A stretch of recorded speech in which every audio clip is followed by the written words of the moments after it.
demands from the former president and his allies. The governor or secretary of state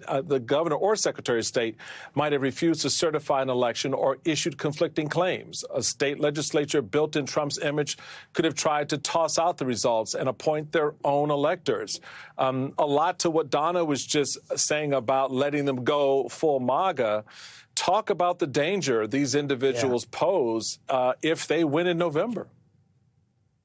Yeah, look, Democrats have to do two things in November. One is advance their policy agenda, but the second is to protect the very underlying tenets of democracy. The reality is Republicans are strengthening their ability to steal the 24 election. We're watching it in plain sight.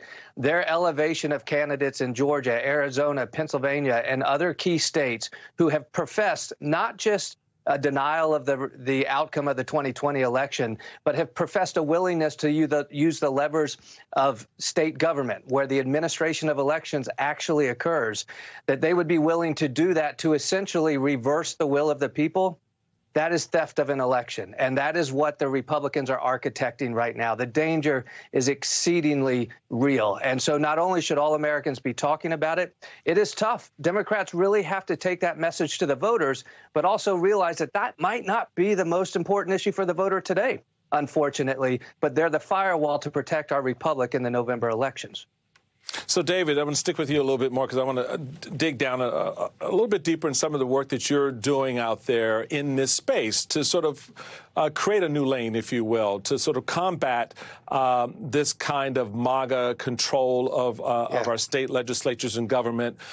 How do your efforts in creating that third lane, a way forward, if you will, is complementary to the work that the Democrats are doing with the January 6th committee, trying to promote democracy? And what does that look like politically going forward in the face of the Kari Lakes out there?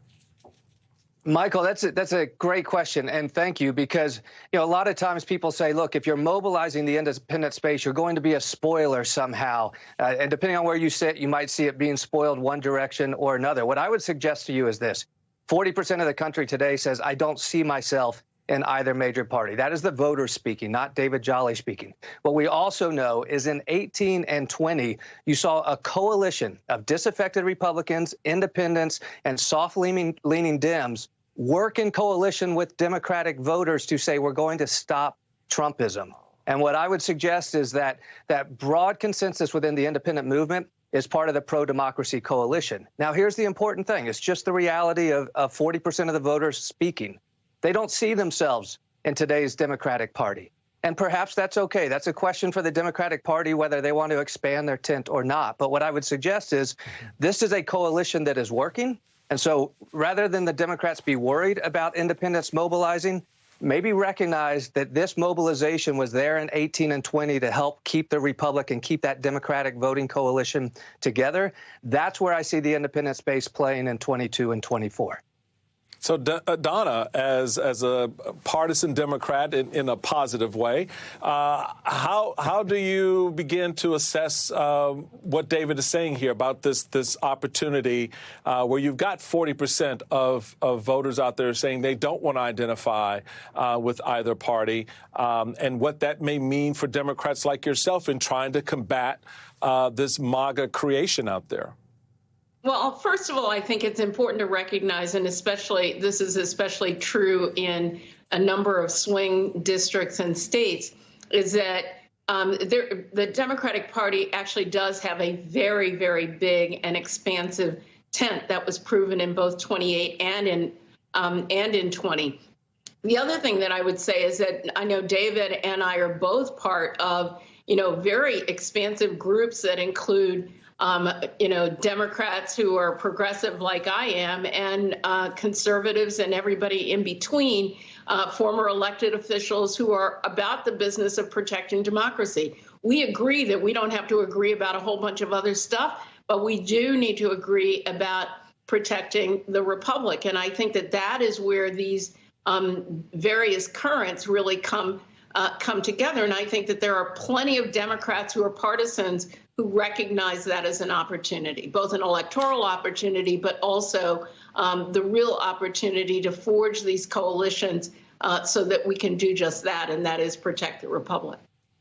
So, Sam, you get to work between our friends here, and to help you with that, I want to get your thoughts on Liz Cheney saying to work across party lines to defeat extremist candidates is important. It matters. It's what we have to do. What's your take? Well, that is the sort of unifying cause for everyone who's not in the Trump tent. If you believe that democracy is under threat, you are mobilized around that fear. The question is, what does it mean in sort of practical electoral terms? And, there are plenty of Democrats who are worried, frankly, about an independent third-party run because they fear it would siphon votes away from the one party in their mind that is for upholding democracy. And so, this is the question that I suppose David needs to answer as he goes forward. And Liz I'm Cheney coming too, back to you, David. I'm coming back to you. He called you out, brother. I'm coming back to you. I'm diplomatically and gently raising a question, which is that, if it comes down to a moment where, does the binary choice need to be between two, a Democratic and Republican, and the fear that an independent might siphon off votes? Yeah. What do you do in that case? Is this not the most existential? If this is the existential issue of our times, doesn't it beg that you bow out in that moment? David? Yes. Yeah. No, I love that. I mean, just real quick, it's a legitimate question. We've heard it a lot. David and I have had these conversations. How do you assess that? And in addition to that, you've got a political piece out here that talks about Republican leaders don't know how to handle these extreme candidates. So what does all of this mean when you're looking at the work you're doing, the fight for democracy, and a party that's imploding on itself?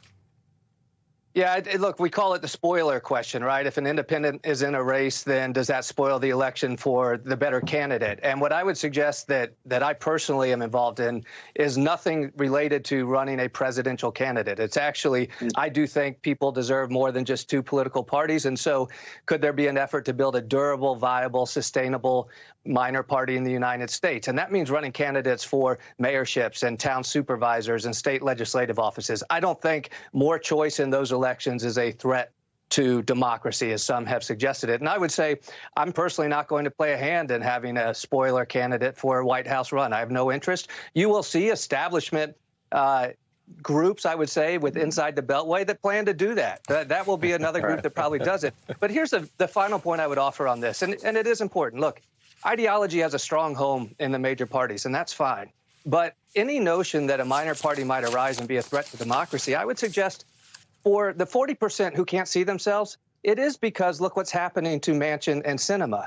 They're being villainized for being the final votes on a Democratic package that had to be watered down. So what is the attraction for a moderate if they're watching Manchin and Sinema get destroyed? In Utah, the Democratic Party of Utah made a decision not to run a candidate and instead is coalescing with an independent, Evan McMullin, who is the greatest threat Mike Lee has faced. So if Evan McMullin is successful in Utah, you have removed an autocratic senator, arguably, whose hands are tainted by January 6th, and you've done so in the independent lane where Democrats couldn't be viable. Look, the independent space is a very smart space when it comes to protecting democracy. It is not going to waste its efforts to further the hand of, in this era, what is defined by Trumpism. I say everybody in the pool. The more, the merrier. We could use a few pools for everybody to jump into. Sam Stein and David Jolly, thank you, brothers, for starting us off. Donna is sticking around, which I'm happy to say. After the break, a scramble among some Republican candidates to dial back their hardline stance on abortion rights, plus new revelations from FBI Director Christopher Wray about who was pulling the strings in the Brett Kavanaugh investigation before he was confirmed to the Supreme Court. And an outcry inside the WNBA over Brittany Griner's 9.5-year sentence. All those stories and more when Deadline White House returns after a quick break.